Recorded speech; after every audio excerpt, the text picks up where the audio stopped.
Obviously, there's so many effects to domestic violence. I mean, I can't even begin to go into detail. I don't even think we have the time, but I will say I personally have never been victimized. And I vowed that to myself and to my family to never put myself in that situation, because I know that love does not hurt, whether that's emotional or physical abuse. I just know that love doesn't hurt.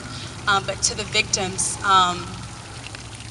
I don't know if we have any victims out here, or if there's somebody who will see this video. I have a message for you, and that again is that love doesn't hurt. You never have to settle. I understand that we all are dealt different hands in life, but it's all about how you play them. Instead of making your adversities become your burden, you can either look at them as a bag of bricks that thrown at you, or a bag of bricks to build with, and that is my sole purpose. Never taken for granted my responsibility, again, as an ambassador for domestic violence awareness. Personally, I decided to look at the cup to be half full versus half empty. And it kind of led me to dig into some statistics around 5 years ago, which they probably have changed now, but I decided to not let society define where I should be based off of where I should have been. Being an African American woman who lost her mom to domestic violence, who had a father in and out of prison her entire life. Statistically speaking, I should be reading on a 5th grade level. I should have dropped out of, obviously, high school at the 10th grade, and I should have a minimum of 3 children, and I should not have lived to see 23. But that's just the God that we serve.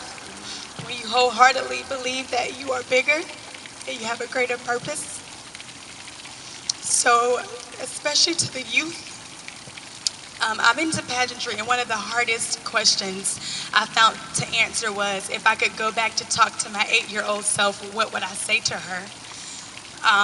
And at that time, I was still that hurt 8-year-old who didn't quite understand why mom still wasn't there, why, even growing up into pageantry, why my mom wasn't there to zip up my dresses, why she won't be there to experience me get married and have kids. But I'll say to that 8-year-old and to any child who has been affected by domestic violence awareness, by domestic violence,